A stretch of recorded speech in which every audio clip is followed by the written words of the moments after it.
Hi, everyone. I'm Meglan, And I'm Athena, and we are California. Fire Women. And Welcome to episode 2. episode 2. Just wanted to say thank you to everybody who watched the first episode, and we are going to go over a few questions as quickly as we can. So if we don't get to your question and you have more that you would like to talk about, feel free to message us. For instance, we have some links for some of the questions. So bear with us and we'll get back to everybody as quickly as we can. For the first question, we were asked if we can do a tutorial on throwing ladders, which definitely, yes, we can do that. And we have that tutorial and a few others that we would like to do. So that will be coming very soon in the future. Yes, ladders is definitely one of those skills and needed for the job. I think for women, I should say for most women, upper body is not our strength, and you do need a lot of that in the fire service. And so I know there are some different ways and techniques that you can pick up and throw a ladder in. You know, we always assume everyone knows what throwing a ladder means. We're not like hugging it across the street, but that'd be kind of cool. She-Hulk. But no, it's throwing the ladder means actually grabbing it safely, putting it up, extending the halyard, putting it towards a building, making sure it's secure. So yes, we want to do a video on throwing ladders. Yeah, definitely. And like you said, it's all about technique, pretty much everything that we do, because you can throw ladders a million ways, but you have to find the technique that works for you. Right. It's very individualized sometimes. All right. So let's see. You want me to go on to the next one? Yeah. All right. Next question we have is, how do you handle being a mom and a firefighter? So my kids are older now, but meaning I got like teenagers and up, and some are young adults. I'll just go through it now. I have 4 kids. So they range from 13, 17, 19, and what's my oldest now? I think he's 24 or going to be 25. Gosh, I can't recall. 24 or 5, yeah. Somewhere around there. Oh my God, so long ago. Anyways, so when I started the fire academy, I think around 31. I started later in life, had a change of careers then, and so my kids were a lot younger. They were like from ages, I think 10 or so, or 12 or so, till a baby. I had a baby who would call all the other firefighter recruits in my class mommy. So mama. That's so cute. Yeah, because we all looked alike. So like, no, that's not mama. But it was definitely really challenging just going through that, and we'll share stories. We're going to talk about our academy experiences because we have our stories we want to share with you on that. But in general, being a mom and a firefighter is it has its pros and cons, right? I'm not going to make all of the birth dates or the holidays or special parties, anything like that. A lot of family time can be missed, but overall, since I'm working 48-hour chunks, and half of those hours hopefully are getting time to rest at night, I still have 4 more days where I can spend more time with them and do other things I wouldn't otherwise be able to do if I was working a 9 to 5 or 8 to 5 or whatever job. That's true. Right. So I could, get up, take them to school, go to their sports early, because sometimes coaches schedule sports at like hours where people are working, which I always thought was kind of interesting. But I could still make those things, and it definitely has more pros than cons, and with my own opinion. That's my own opinion. So yeah, there's a challenge. It can be done, but I feel like my kids appreciated how much time I was able to have with them when I was. That's nice. Yeah, for sure. And if you explain to them, and then especially if they're littles, like mine were littles, and they kind of grew up with some of it, so they kind of understood. And they get used to it, so to say. Yeah. So yeah, And then as they're older and they're a little more independent, like now they're teenagers and, they don't really want to spend too much time with me. Yeah. They're like, Anyhow. okay, mom, when are you going back to work? Yeah, exactly. So, but it can be challenging if you have little kids. But it's all worth it in the end. Yeah, definitely. Thank you for sharing that. Yes, no problem. Okay, question number 3. All right. Okay, so next question was advice about how to prepare for panel interviews. So there's a lot of different things you can do. One huge thing that I noticed that made me a lot more comfortable with panel interviews was putting on my suit, getting ready how I normally would, and then setting up my phone to record myself answering about 10 questions. So it usually isn't 10 questions, but I just wanted to kind of put that pressure on myself. Yes. And record yourself, be very professional, and answer the questions how you would in the interview. So pretty much give yourself a mock interview. Because that, I believe, mock interviews are the best way to prepare for panels, because it's very nerve-wracking. People are staring at you. And if you don't feel comfortable, that you can definitely spot that person out in the room really quickly. So I would say that's a huge thing. And answer the questions as personal as you can. Don't tell them what they want to hear. Tell them something that will stand out. So, and don't just make for up stuff instance, either. Exactly, yeah, because that will definitely come back to you. Yes. For instance, I always hear, why do you want to be a firefighter? Oh, because I want to take care of people. Of course, like that's why we all do the job, but what does it actually mean to you as a person? Like maybe something happened when you were younger, maybe you saw something and you want to make a difference. So make it personal, because that's who you are and that's who they want to see in the interview. And definitely, depending on where you're interviewing, I would go do station visits and become as familiar with as you can with other firefighters. And like I said, do mock trials and interviews with them as well. So I would definitely do that and get comfortable with being uncomfortable. Yeah. If you have like a friend or someone in the fire service, generally they're willing to help you because they've been through it and they want to see you be successful and they know how nerve-wracking it can be. So that's also a good resource. And there's a lot of things out there now too, on YouTube. Yeah, definitely online. Even if you look up 10 questions, yes, interview panels, and literally I have done that before. And when I went and did the interview panel, sure enough, it was probably like 3 of the questions that were online. So I would definitely look into that, and you could use that for your fake interview that you would do on your own. Yeah, absolutely. Yeah, good stuff. Next question. How competitive is it to get hired on to a station? So I'm not sure if they're saying a specific station or just a specific department, because from what I understand in how CAL FIRE works, you have to work at a station for at least 2 years, and then you can kind of petition to work somewhere else.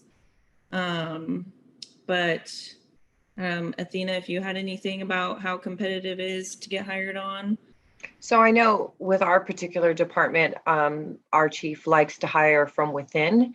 So we have a reserve program. And if you do have a reserve program in your town or in your city, I would highly recommend getting on the reserve program, just also for experience and keeping your skills up and everything. So he likes to hire from our reserve program. And that's how I got picked up, is I was in the reserve program about 4 or 5 years or so. With a little bit of break in there to take care of my dad, but came back. And then when the positions opened up, it was like the first time in history they were hiring 4 firefighters at one time. I was like, well, I'm not getting any younger. I'm turning 40 and it's either now or never, because we're going up against all these young bucks. So anyways, with my station, that's how it works. And I feel like it is competitive or in this area, at least in the Monterey County, getting into. Definitely. and Bay Area is very competitive. I think it kind of just depends on how much time you want to put into it, and you have to do all the testing. A lot of station or departments, sorry, go off list now. Yes. So I think what you said about getting on as a volunteer, becoming familiar with everybody and the department is huge, huge. Yeah, Yeah. absolutely. Networking, meeting people, different firefighters, doing ride-along station visits with different Yeah, departments. Get your name out there, start talking to Mhm. people. Bring your personality, but also your professionalism. You know, Yeah, for sure. um, so yeah, I hope that answers the question. Yeah. And like we said in the beginning, if anybody has any more questions or something that we didn't elaborate enough on, feel free to message Yeah. us and we'll definitely get to your questions. For instance, the next question, is there a mentorship program for women who want a career in fire service? So that's kind of what we're looking to do. And there's a lot of other things Yes. online. And I do have a few links, so I will share those so you can look at those and figure out kind of what mentorship that you want to do. But we're also here, of course, to answer any questions or mentor and help in any way we can. This Um, that in regards to that question, I think it was the same person asked about where do you go for help and guidance, and I'm kind of skipping ahead, but I just want to, it kind of goes with the mentorship question. mhm.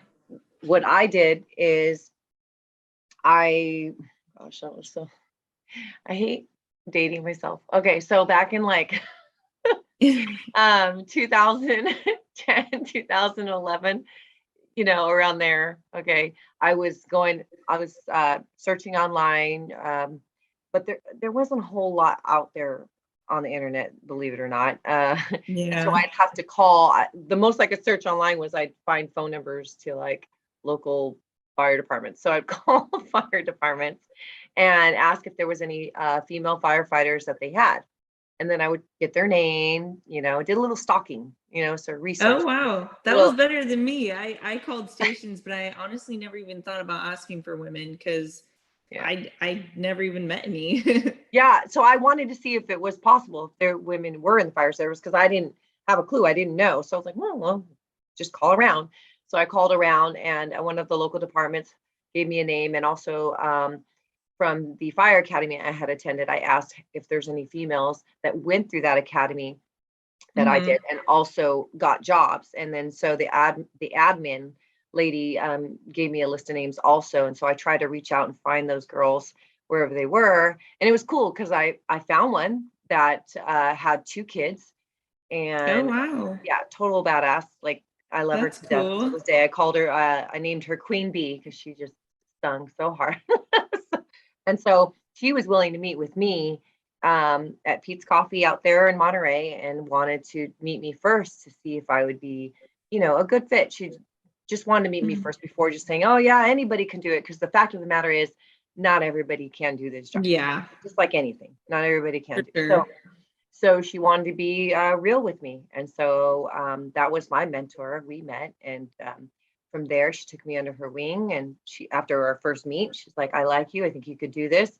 Um, one of the That's first, super yeah, cool. she's like, one of the first things you need to do is take those skunk marks out of your hair. Cause I had like all these crazy highlights and long acrylic nails. And, and I was like, Yeah. okay. So, that was like, I was like, all right, what am I getting into? But and then she not only mentored me, but she also physically trained me. And Mhm. we would go to the beach, we do kettlebell hell together, and Yeah, that's the yeah. huge thing is And training for it. then after that, yeah, and she'd get into my mind mentally and like, use things in my life to get to me, like, if I was carrying weights or something and it was so heavy and I had to bring them back to the car, she'd be like, don't drop your babies. Those are your babies. And I'm like, Yeah, you're right. that's These are my cool. babies. So stuff like that to kind of, stuff that would relate to you. So um, Yeah. it was really, so I was very fortunate to have her take me under her wing.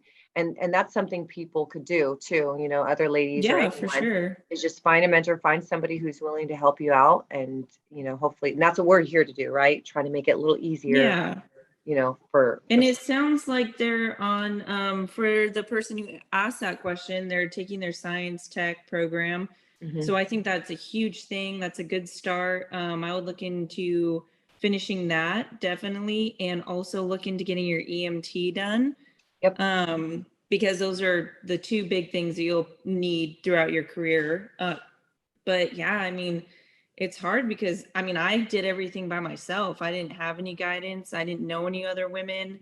I did called around as well. I looked into the fire techs and science program at my local college and did that, and then found the fire academy through that. So yeah, it's just all about being open, definitely being open, asking questions Mhm. that maybe are uncomfortable but need to be asked. Yeah.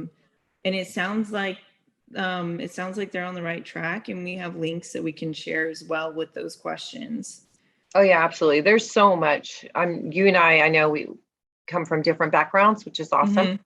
Mhm. We're in different decades also. So I know you have a lot of things that you went through that I may have not, and vice versa, Mhm. So I think hopefully we'll be able to help, women of all different backgrounds and ages and that sort of thing. Yeah, And definitely. And I hope that we answer these questions as efficiently as possible. And definitely, like we said a few times, if anybody has any more questions, just feel free to message us. And like I said, I will get those links to those questions. okay.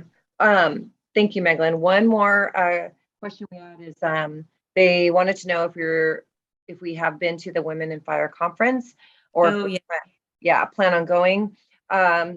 We plan on going, definitely. That sounds like a blast and such a huge resource. Mhm. I mean, just going to the girls' fire camp locally that we went to through NorCal Women in Mhm. Fire Service, they did an amazing job, and just meeting Yeah. those ladies locally with such a small group of them. I can't even imagine what it would be like to go to a conference full of them, like everywhere.